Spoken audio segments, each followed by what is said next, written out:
believe an old coat could change a person's entire life? One act of kindness on a snowy night unexpectedly connected two opposite fates and set off a chain of events no one could have predicted. But that was only the beginning. Under the gray New York sky, a biting wind swept through every street corner like icy needles. Snow fell steadily, thin as white dust, blanketing rooftops, iron fences, and the stained steps of the city that never sleeps.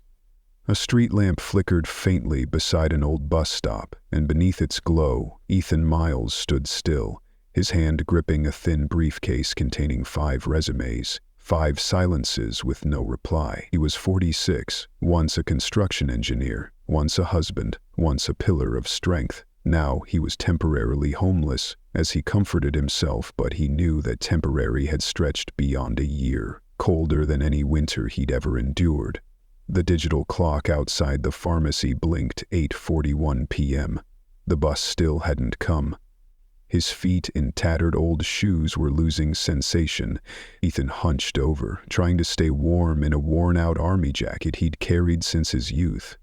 Then the sound of high heels broke the quiet. A woman appeared. She walked quickly, her brown hair wet and tangled from the rain, her office dress clinging thinly to her body. No coat, no umbrella, just 2 trembling hands rubbing together, grasping for the last traces of warmth. She stood less than an arm's length from Ethan, under the same wind-torn awning. Lauren, that was her name, but Ethan didn't know that yet. He only knew she was cold, very cold, and as alone as he was. For a moment he looked away, thinking everyone has their own burdens, but a gust of wind howled through, sharp as if it could strip skin. She shivered.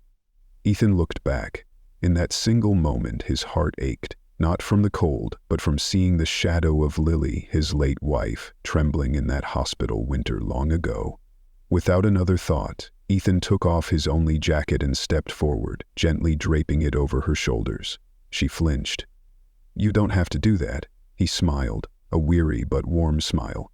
"I've lost a lot already. This jacket, it's the last thing I can still give." She fell silent, not because she didn't know what to say, but because her throat tightened. The unexpected warmth settled her. A faint scent rose from the fabric, old soap, mixed with something like morning coffee. The smell of home. "Thank you," she whispered, wrapping her arms around the jacket as if afraid it might vanish. Ethan just nodded, shrinking back into the wind. After a moment she turned to him. "What's your name?" "Ethan." "I'm Lauren." "Nice to meet you, Lauren." "Nice to meet you, Lauren."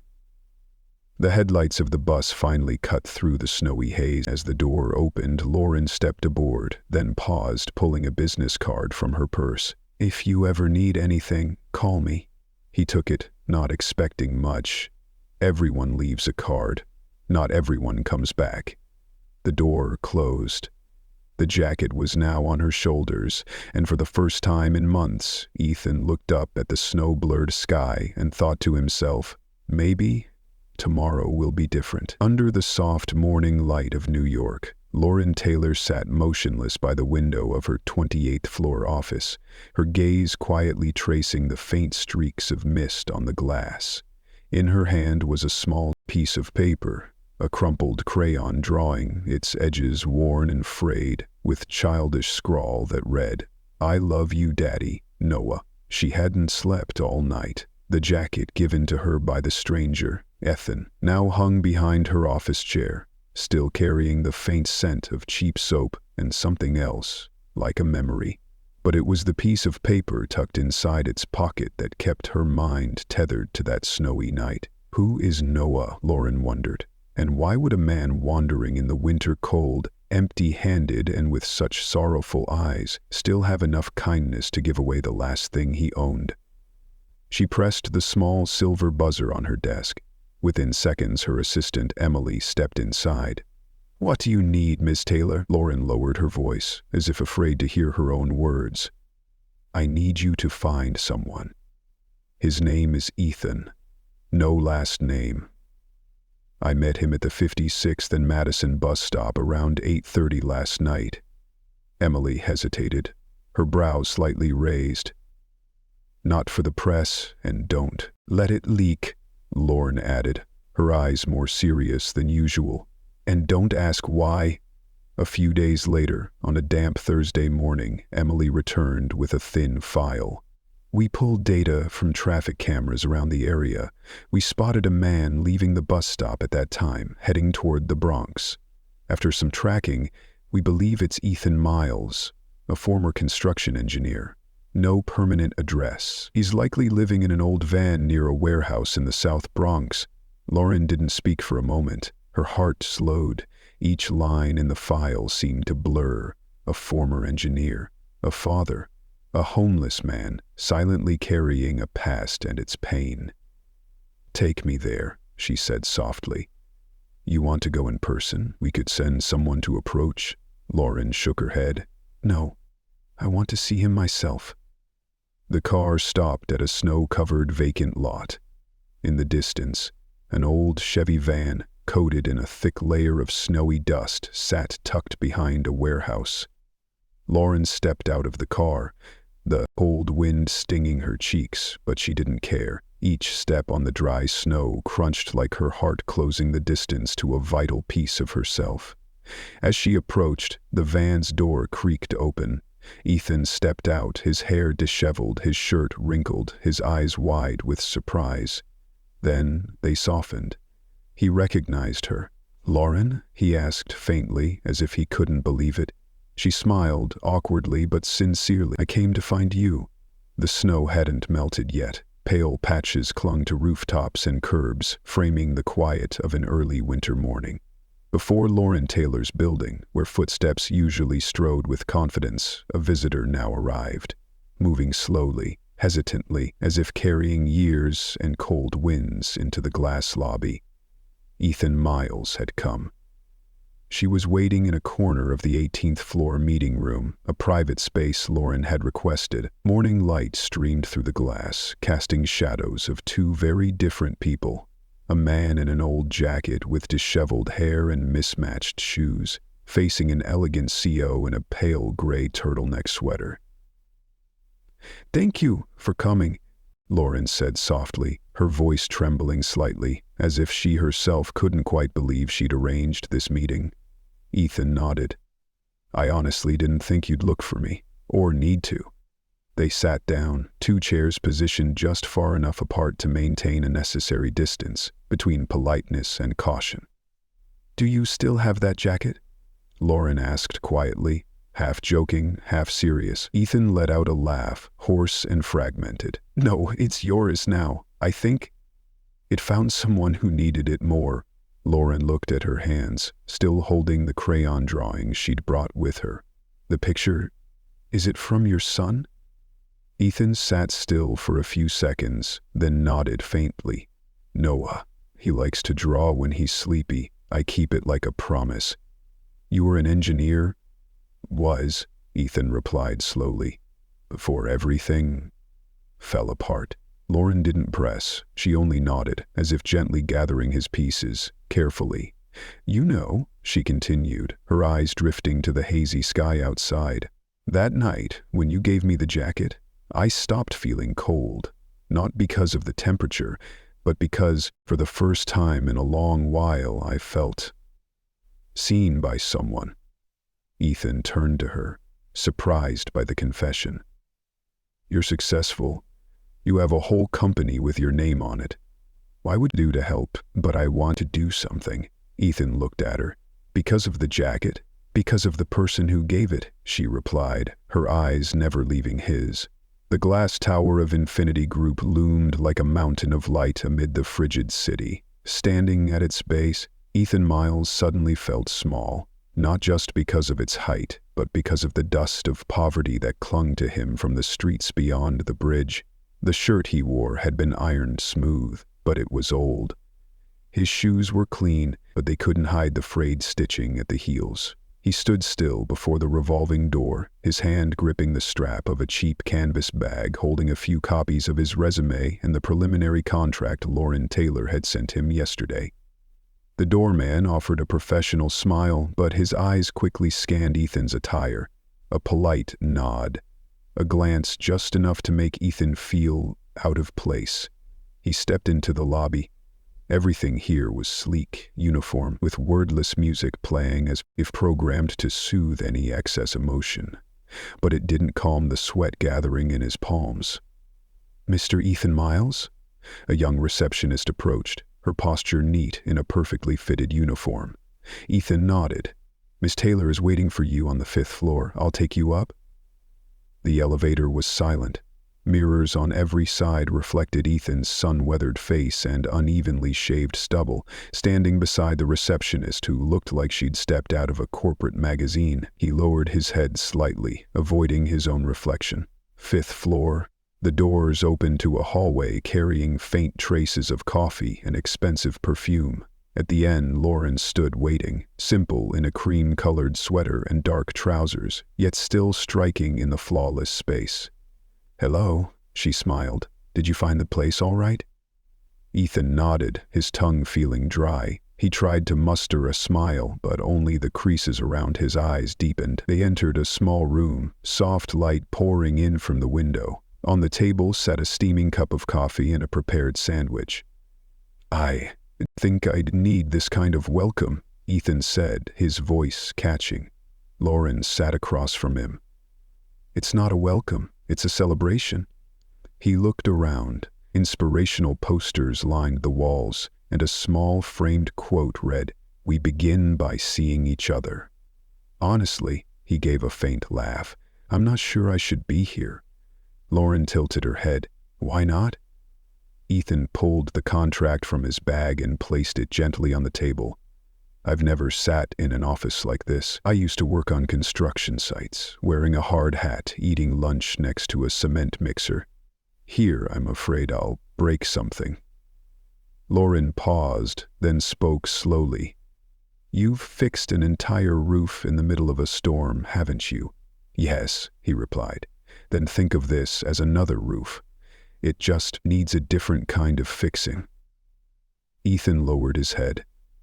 His throat tightened with a strange emotion, part gratitude, part shame.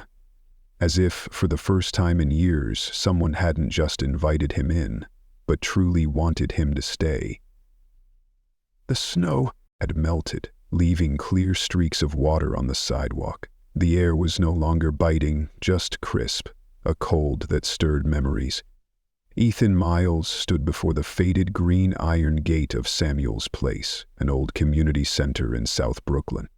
On the brick wall, a weathered inscription read, "A place to start again." He took a deep breath and pushed the gate open. Children were playing ball in the courtyard. Their clear, bright laughter echoed through the cramped space, stirring in Ethan a sudden memory of days when he'd walk Noah to school. The boy clutching a lunchbox, his oversized jacket flapping, his eyes sparkling. "Hello, are you Ethan?" a woman's voice called from behind. He turned. Lauren Taylor approached, wearing an earth-toned coat, a scarf draped lightly over her shoulder. She smiled, her eyes lighting up with warmth at seeing him there. "Have you ever been here before?" "No." Ethan glanced around. "But it feels familiar. Like I've passed through a place like this, in a memory?" Lauren nodded. "Same for me.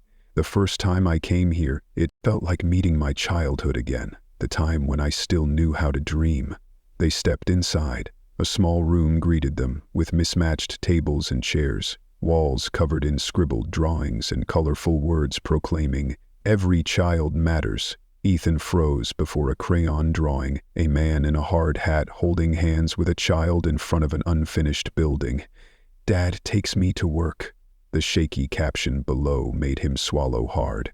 He remembered Noah drawing something nearly identical, back when they slept in the van. "The kids here don't have much," Lauren said softly, "but they have hope. And here they're shown that everyone deserves a fresh start." They moved on to the reading area, where an older volunteer was reading Charlotte's Web to 3 children gathered around. Their faces lit up with each turn of the story, innocent and absorbed, as if the world had never known unfairness or loss. Ethan's gaze lingered on a curly-haired girl sitting at the edge. Her focused eyes tugged at his heart. He whispered, I'd forgotten what this feels like. The feeling of believing you're still worth something." Lauren didn't reply. She only touched his arm lightly, a gentle gesture that said, "I understand." They sat together in a corner of the room, watching the children play. "You know," Lauren said, "a long time ago, a stranger gave me a jacket on a snowy night. When I was an orphan child, I never forgot it. Sometimes, the things that seem small can be where everything begins." Ethan lowered his head. His heart grew quiet. "And so," she continued, "Samuel's place exists not because we have a lot, but because we once had so little and still chose to share." A young boy ran by, waving at them. Lauren waved back while Ethan smiled. A soft, deep smile born from the place where memory meets hope. The soft golden light from the window slanted across the dark wooden table. In the small room on the 15th floor of Infinity Group, the air seemed to settle, heavy with quiet. Lauren Taylor sat across from Ethan Miles, her hand resting lightly on a folder, its black leather cover already open. Between them was only the distance of a table, yet it felt like hundreds of steps neither had dared to take. Ethan looked down. On the first page was his name, printed in neat, clear, formal letters. Humanitarian Advisor, Community Empowerment Program. At the bottom, a blank space awaited a signature. He had refused the first time, not because he wasn't moved, but because he was afraid. Afraid he wasn't enough, wasn't worthy, afraid to step into a world that didn't seem meant for someone who'd slept on a van seat through too many winters. Lauren spoke softly, her voice low and gentle like late autumn wind. "Ethan, I know you've hesitated, but this time, I'm not here to convince you. I'm here to give you back a chance." Ethan didn't look up. Inside, he was torn. The folder in front of him wasn't heavy, but his hands felt weighed down, as if carrying stone. "Before," he began, his voice rough, "I thought you offered me this contract out of pity, but today, I'm afraid that if I sign, I'll ruin something good you're trying to build." Lauren stayed silent for a moment. Then she spoke, each word pouring into his heart. "You can't ruin anything, because you're the one who started it. What you gave me on that cold, snowy night wasn't just a thing. It was trust. A man who'd lost everything still chose to give." She slid the folder toward him, gently, without pressure. "This time, I want you to choose." Ethan looked at her. Something in his eyes had changed, like a child standing before the gate of an old home, hands trembling but heart beginning to beat with warmth again. He picked up the pen. Its tip hovered over the final line. His hands shook slightly, but his eyes stayed fixed on the paper. "You're sure?" he asked, one more time. Lauren nodded tenderly. "Surer than anything in my life." A breath. The sound of pen meeting paper. A signature. When Ethan set the pen down, something in the small room seemed to shift. Not the light, not the walls, but within them, a fragile yet steady feeling, like a spark of hope placed back into the hands of the one who deserved it most. Early in the morning, a thin layer of mist still clung to the corrugated metal sheets of the temporary construction site on the city's outskirts.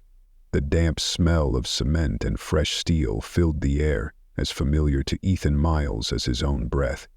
He had arrived early, hoping to quietly ask for a job, maybe as a laborer or mixing mortar, anything to feel like he still had worth. But as he approached, he saw Lauren Taylor standing there amid the rumbling trucks, her gray trench coat reaching her knees, utterly out of place in this world of dust and bricks. The wind tousled her hair slightly, yet her gaze remained fixed on the middle-aged man walking toward her, the site foreman. Ethan froze in the distance, not daring to come closer. He saw her lean in and say something. Her voice wasn't loud, but it carried conviction. She pointed toward him, her look making Ethan feel like a child, hiding behind curtains, eavesdropping on others talking about him. Too afraid to step forward, he knew he could walk over, but his worn shoes and calloused hands held him back. For the first time in years, someone was standing up for him, not out of debt or duty, but because they believed in him.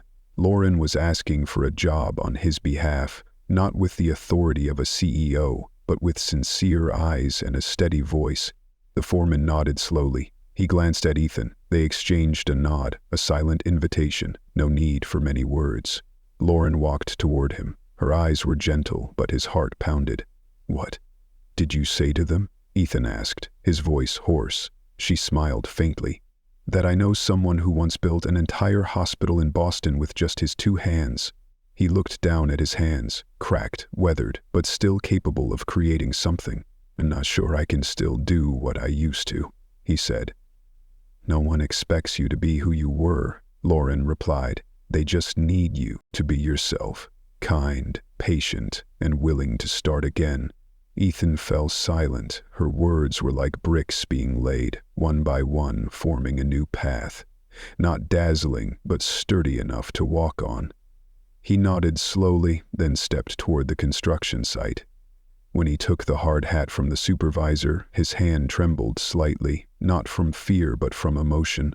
For the first time in months, someone believed he deserved a fresh start, through the strength of his own labor. The meeting room on the 5th floor of Infinity Group glowed brightly with sunlight streaming through the tall glass windows. There were no flickering projector screens, no complex charts or payroll spreadsheets. Just a simple round table, a few department managers, and at the head of it, Ethan Miles, a man who once lived in a battered old truck, now sitting upright in a worn, shouldered shirt that had been carefully ironed. No one rushed to speak. All eyes were on him, not out of curiosity, but in anticipation. They knew today wasn't a typical meeting. Today, they were about to hear a story that the strategists in this glass-walled room had sometimes unintentionally forgotten. A story about humanity. Lauren Taylor sat quietly in the corner, her gaze never leaving Ethan. She said nothing, letting him be himself, not introduced as someone who was held, but as someone with something to give. Ethan took a deep breath. "I used to think that to achieve something great you needed degrees, business cards, and a clear plan," he began, his voice low and steady. "But I've learned that sometimes the greatest thing you can do is stand in the cold and give your coat to someone else." The room fell silent. No one took notes. Everyone just listened. "The day I lost my wife to illness, I didn't just lose my partner. I lost my sense of direction. When I lost my home, I thought I'd lost my dignity too. But the one thing I never lost was the belief that kindness still exists somewhere. Small, worn, like a drawing from my son tucked in the pocket of a tattered coat." Someone from HR gently placed a hand on their chest, as if to hold their emotions in place. "You're building a company," Ethan continued, "but I believe that here we also have the chance to build a community, a place where the janitor is greeted by name, where an intern isn't afraid to say they're tired, where kindness isn't mistaken for weakness." Someone quietly wiped a tear. Ethan lowered his head as if finished, but when he looked up, he smiled. A smile that wasn't perfect, but warmed the room. "I'm no leader," he said, "but I know what it's like to stand on the sidelines. And maybe it's from there that I've come to understand the most important thing in a company isn't the vision, it's the way we see each other." The room broke into applause, not loud but enough for each clap to feel like a quiet touch to the heart. Lauren bowed her head slightly, hiding a tear at the corner of her eye. This wasn't just the moment a man rediscovered his worth. It was the moment a company began to relearn how to listen with its heart. The small house on the outskirts of Brooklyn still carried the scent of freshly baked bread, with soft jazz from an old radio mingling with the late afternoon sunlight streaming through the window.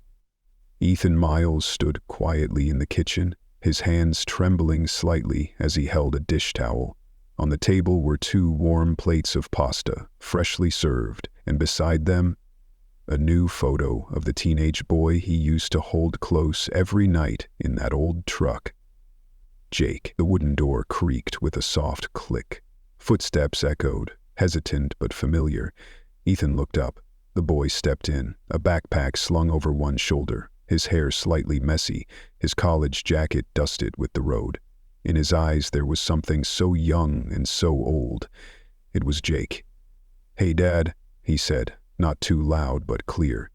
For a moment, Ethan didn't know what to do. He just stood there, then gave a small smile, the kind he'd hidden during those cold nights, afraid to hope too much. "Jake," he called his son's name, as if summoning back the years they'd lost. "You're really here?" Jake glanced around the modest house, then walked slowly toward the dining table. "This place feels warmer than I expected." Ethan sat down across from him. He didn't ask why Jake had come back. Didn't start with anger or regret. He simply placed a steaming plate of pasta in front of his son. "I missed you every day," he said softly but sincerely. Jake looked down, holding a fork but not eating. "I missed you too, but I was angry, because you promised everything would be okay, and then it all fell apart." Ethan nodded. "I know, and I was angry at myself too. But today, I'm not in that truck anymore. I have a job, a kitchen, and most importantly, a place for you to sit and have dinner with me." Jake looked up, his eyes red-rimmed. "You really want to start over?" "Not start," Ethan replied gently. "Just continue where we left off, but this time with 2 plates on the table." The room fell quiet for a moment, and then Jake smiled. A shy, radiant smile, like sunlight breaking through fog. The father and son ate together, with no judgment, no need for grand promises. Just the sound of spoons clinking against plates, short stories about school, Ethan's job, and a girl Jake was starting to like. At the end of the meal, Jake stood up, walked behind his father, and hugged him tightly from behind. "I'm proud of you, Dad," he whispered. "Thank you for never giving up." Ethan closed his eyes, his heart swelling with a warmth both familiar and new. For the first time in years, he didn't just feel like a father, but like someone who had been forgiven and loved again. At the ceremony held at Infinity Group's headquarters, there were no projections of data charts or business strategies. Instead, the room glowed softly with warm golden lights, enveloped by subdued applause and emotional gazes. A large display stood at the center of the stage, draped in a white cloth.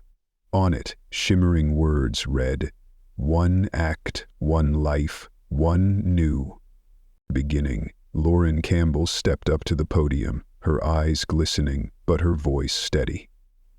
"A year ago, I met a man at a bus stop. He had nothing in his hands, except a thin coat and a heart big enough to shield someone else from the cold." She turned to her side.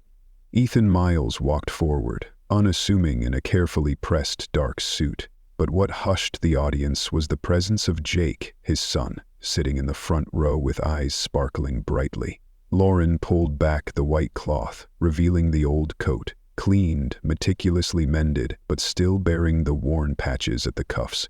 Encased beneath glass, an inscription stood out boldly. "Kindness is not weakness. It is the strength that saves us." Applause filled the room, but Ethan hadn't spoken yet.